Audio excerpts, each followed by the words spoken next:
2023, la 36e édition du Salon du Livre s'ouvre à l'international. Et dans ce cadre, nous avons la joie d'accueillir Kotimi. Kotimi, bonjour. Bonjour. Kotimi, vous êtes née au Japon et vous vivez et travaillez à Paris depuis de nombreuses années.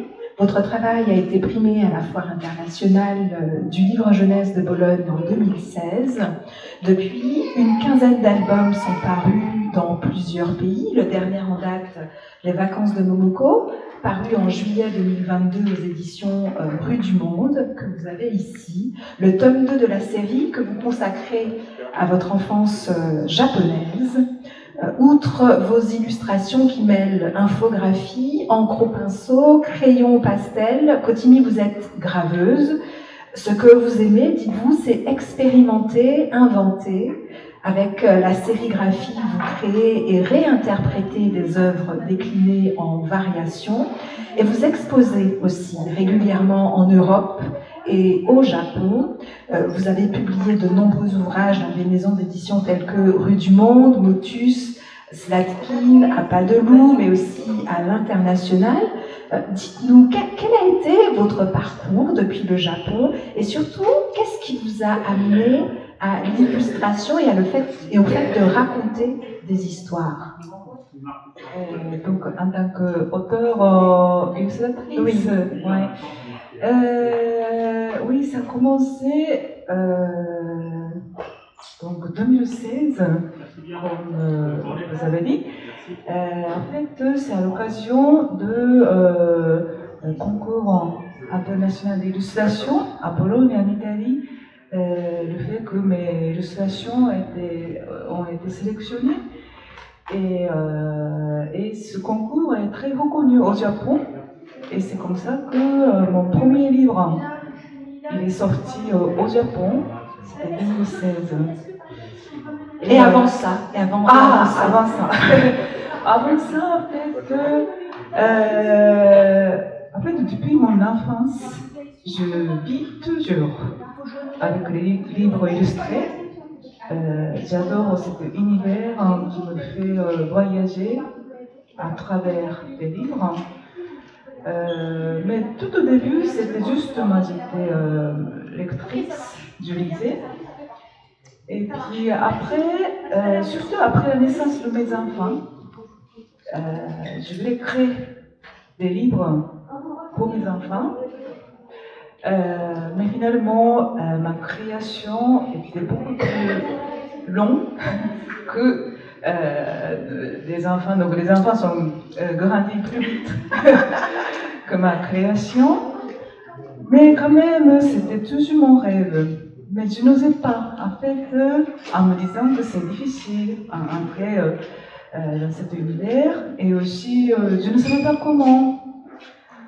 Mais alors, oui, une occasion, en fait, j'habite Antony, c'est la banlieue parisienne. Dans cette ville, tous les ans, il y a petit concours de BD. Et je me dis, peut-être c'est comme, voilà, c'est des livres illustrés, donc peut-être je peux essayer comme ça. Alors, c'était 2011. Ma BD, mais juste 3 planches, a eu le meilleur prix. Bravo. J'étais très contente. Et ça m'a lancé de faire 2 ans d'études dans une école privée de illustration et BD qui était à Antony à l'époque. Et maintenant, ils ont déménagé à Paris. Mais c'est comme ça que donc, pendant 2 ans, j'ai fait des études. Mes camarades de classe étaient l'âge de mon fils, donc voilà. Mais j'ai appris surtout la technique numérique et qui me sert beaucoup maintenant pour mon travail. Et du coup, ça veut dire, Kotimi, que dès le départ, c'était la littérature jeunesse. Il n'a jamais été question d'autre chose que de littérature jeunesse dès le début. En fait, Je ne limite pas uniquement la littérature jeunesse. C'est surtout pour moi la littérature illustrée. Pas forcément la jeunesse, mais illustrée, qui m'intéressait depuis mon enfance. Voilà. Donc même aujourd'hui, en fait, je ne limite pas uniquement pour la jeunesse. Et quand vous disiez tout à l'heure que, au départ, l'une de vos envies, c'était d'écrire des histoires pour vos enfants, entre autres, et que ça a mis beaucoup de temps. Ça veut dire quoi? Est-ce que vous avez mis beaucoup de temps à trouver la technique qui pourrait vous aller le mieux? Comment ça s'est passé, ce processus? D'abord, oui, pour tout, en fait, j'avais des idées. Et j'ai fait même des maquettes à l'époque. J'ai choisi la collage avec les papiers. Et j'ai fait quelques maquettes pour. Donc j'aurais pu montrer aux éditeurs. Mais c'est surtout, je ne savais pas comment, je ne osais pas de contacter aux éditeurs, juste en me disant que c'est un chemin difficile, mais comme ça, et puis j'ai entendu parler que c'est difficile ce métier, voilà. Tout ça, c'est comme si j'étais dans un trou noir que je ne trouvais pas la sortie. Et la sortie, ça a été donc Bologne et ce concours. Bologne, oui, c'était mon rêve depuis longtemps. Et alors, la première fois, c'était 2015, ça n'a pas été marché. Voilà, donc deuxième fois, et 2016, ça a été sélectionné. Ouais. D'où vous vient cette envie, ce besoin peut-être de multiplier les techniques d'illustration? Je vous disais tout à l'heure, infographie, encre au pinceau, crayon pastel, gravure, et bien d'autres encore, puisque vous parliez de collage. Oui. Pour moi, c'est d'abord, j'aimerais toujours découvrir et essayer de nouvelles choses. Au lieu de rester toujours au même lieu. Voilà. Et la technique, par exemple, déjà pour mes livres, pour moi, c'est selon les histoires que j'aimerais raconter. La technique aussi, ça peut changer. Par exemple, des livres, donc Momoko, c'est pour raconter des histoires d'une enfance japonaise. D'abord, chaque livre, il y a plus de 50 pages, donc il y a un volume. Donc, je verrai la technique avec les lignes douces. Ouais, c'est pour ça que j'ai choisi des techniques de crayon de couleur. Voilà, alors que avant, j'utilisais l'encre de Chine. Ouais. Et justement, pour rester sur la question des couleurs, quel rapport vous entretenez avec la couleur? Car vous dites que dans vos dessins, la couleur s'invite en taches, éclaboussures, pour masquer ou faire surgir le noir. Ah, la couleur, c'est pour masquer, mais j'ai pas bien compris. J'ai trouvé ça j'ai lu ça dans une interview, peut-être que vous avez entendu, et vous disiez que dans vos dessins, la couleur s'invite. Et qu'elle s'invite en taches, en éclaboussures, pour masquer ou faire surgir le noir. Ah bon?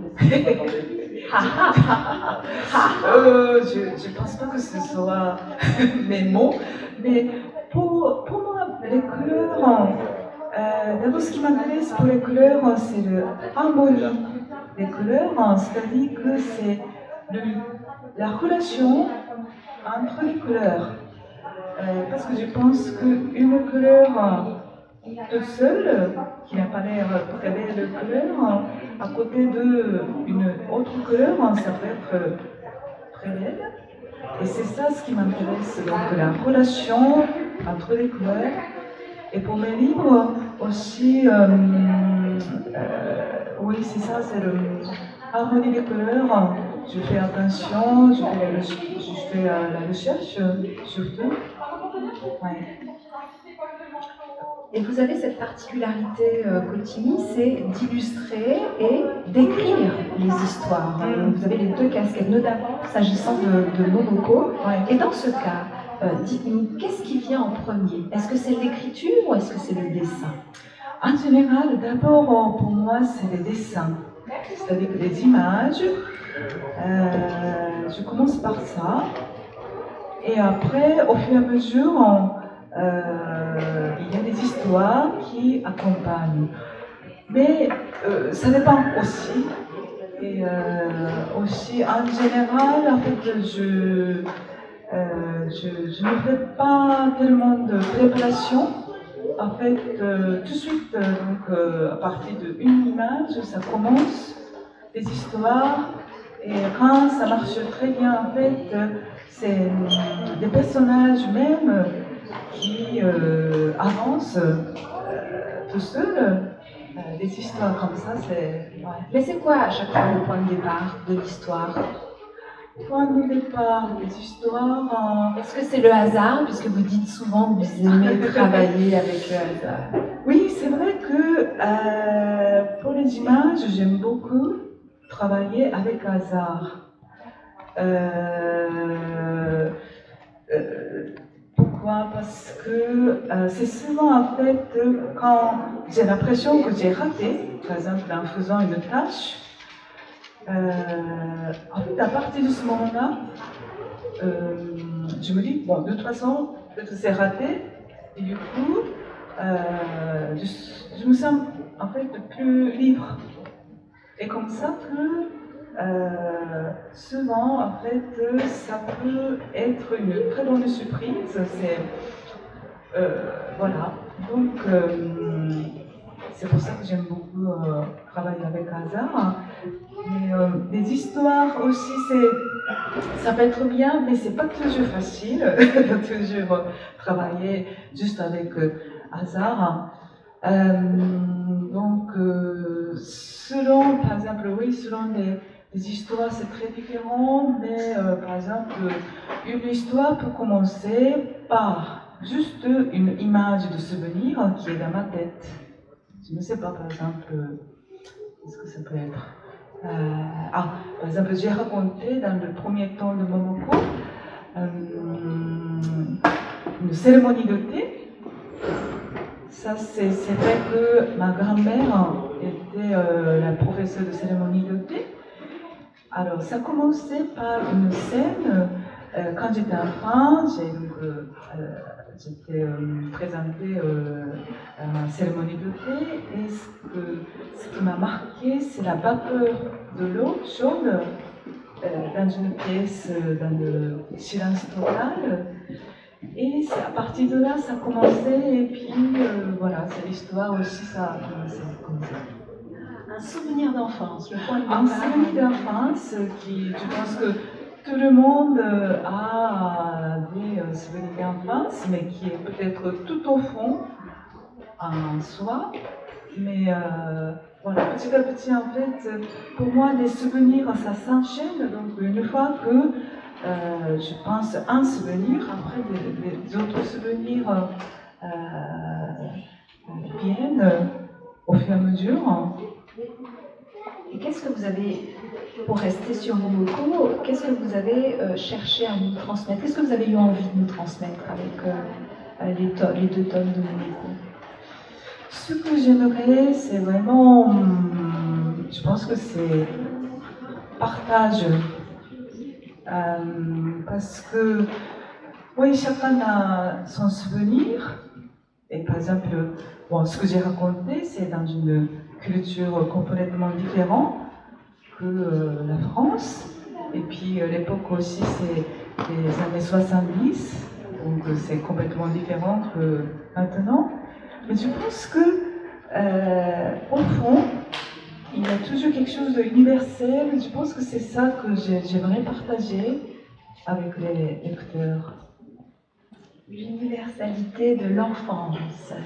Oui, je pense. Les petits bonheurs, les petits rires. Voilà, et puis aussi, peut-être pas forcément l'enfance, mais aussi même, ouais, c'est ce qui se passe tous les jours, hein, voilà. La vie de tous les jours au Japon. La vie de tous les jours au Japon, oui. C'est peut-être une manière garder, de se souvenir, de garder en mémoire ce Japon que vous avez quitté il y a quelques années déjà. Est-ce que c'est une manière aussi de garder trace, de garder en mémoire ces souvenirs d'enfance au Japon? Je pense que c'est... En fait, ça fait déjà 26 ans que j'habite dans la région parisienne. Et que je pense que c'est pour ça, le fait que j'habite à l'étranger, en France, qui m'a donné envie de raconter ce que j'ai vécu, complètement différent qu'ici. Je pense que c'est ça. Alors, vous publiez des ouvrages au Japon, je l'ai dit, vous y faites aussi des expositions. Est-ce que vous diriez, Kotimi, que vous avez une approche différente de votre art là-bas, au Japon, par rapport à ici? Est-ce que vous expérimentez des choses différemment quand vous êtes ici que lorsque vous êtes là-bas au Japon, ou ça se passe de la même manière? Racontez-nous. Pour moi, c'est... oui, c'est... Pour moi, en fait, par rapport à ça, je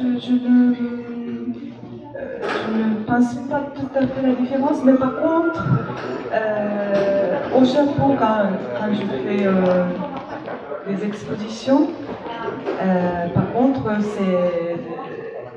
ce qu'ils me demandent, c'est souvent quelque chose concernant la France, par exemple les paysages à Paris, ou la vie des Français. Et c'est ça parce que pour les Japonais, c'est ça qui s'intéresse plus. Alors c'est drôle parce que du coup, quand vous êtes au Japon, vous êtes un peu témoin de la vie, ou en tout cas vous êtes l'ambassadeur d'une certaine manière de la vie en France, et quand vous êtes ici en France, vous devenez un peu le témoin aussi de la vie là-bas, un peu comme un trait d'union entre les deux pays, où vous faites à chaque fois, vous faites passer un peu les mémoires, les souvenirs d'un pays à l'autre, les façons de vivre, les cultures aussi. Oui, vous avez raison. Et vous vous situez où entre les deux pays? Bonne question. Mais en tout cas, je vis toujours entre ces deux cultures très différentes. Donc, dans ma tête, il y a toujours, voilà, il y a ça. Donc là, je suis à 3. Mais tout de suite, en fait, j'arrive à me rappeler des paysages, par exemple à Tokyo. Donc je vis toujours comme ça, mais ça me permet de garder toujours un point de vue large, et aussi qui me soutient, je crois, c'est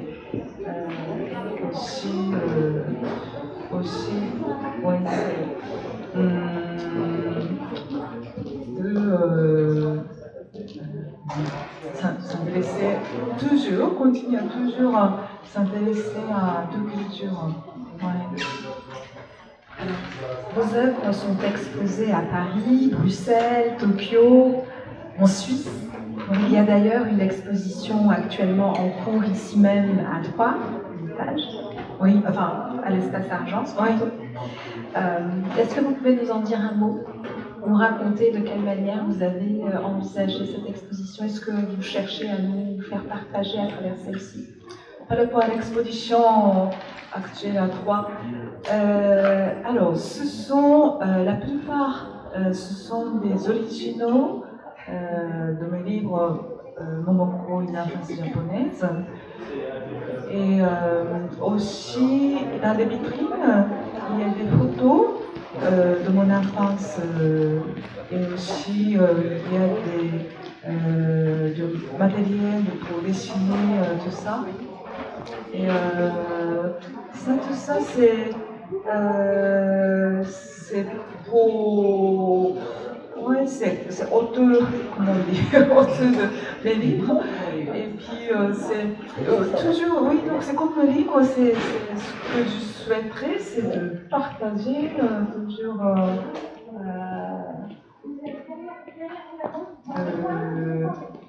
ce que vous pensez. Je ne sais pas, peut-être chaque visiteur regarde peut-être différemment, je crois. Voilà, je pense que c'est ça. Ouais, partager et raconter d'une certaine manière. Oui, par exemple, une fois cette exposition trône différents endroits en France. Et une fois, j'ai rencontré un garçon, je pense que c'est un collégien. Une fois qu'il a regardé cette exposition, il est venu vers moi et il m'a dit Continue, tu sais, moi je parle arabe. Et il a l'air très content.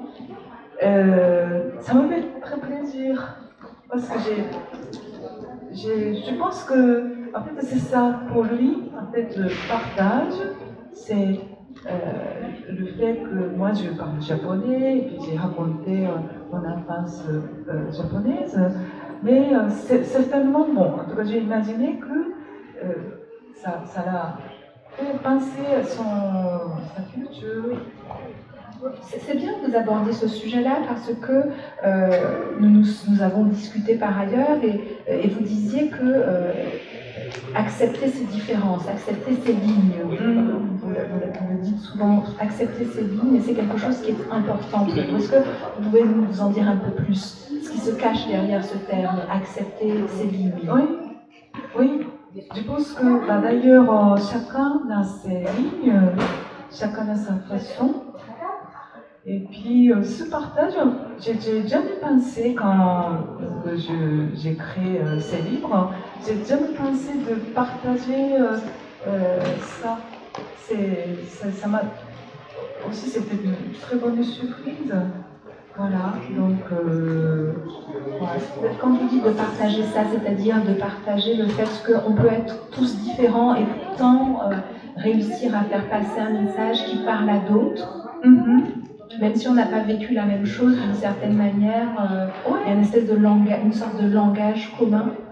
Oui, c'est ce que j'ai senti. C'est en fait, oui, c'est évidemment, on dit absolument complètement d'autres choses. Chacun, voilà, chacun vit sa vie.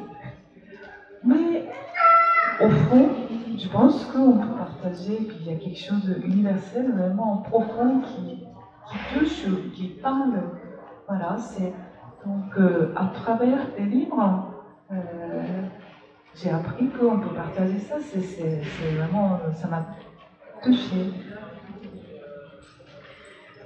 Alors nous arrivons bientôt à la fin de cet échange, mais juste avant Cotigny, un mot sur celui que l'on va accueillir tout à l'heure, David Kali. David Kali, avec qui vous avez travaillé et avec qui vous avez publié plusieurs ouvrages, je pense bien sûr à Bimbin, mais aussi à 4998 Amis, qui a été publié aux éditions Rue du Monde en 2018. Comment est née cette collaboration avec David Kali? Oui, c'était d'abord une grande chance. En fait, c'était une professeure de l'école d'illustration et BD où j'ai fait donc 2 ans d'études. Elle a gentiment parlé de moi à David Kali. Et c'est comme ça que c'est David qui m'a proposé de travailler ensemble et il m'a proposé ses textes. Ouais.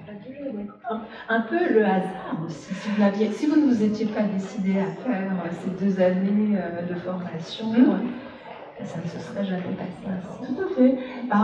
C'est vraiment ça, hasard, mais aussi c'est le hasard qui a créé des liens et rencontres avec les personnes, c'est comme ça qu'en fait j'ai eu cette chance. Ouais. Merci beaucoup, Kotini, pour cet échange. Merci, Kotini, illustratrice japonaise. Merci d'avoir été avec nous pour ce moment d'échange. Merci beaucoup, Lydie. Merci beaucoup.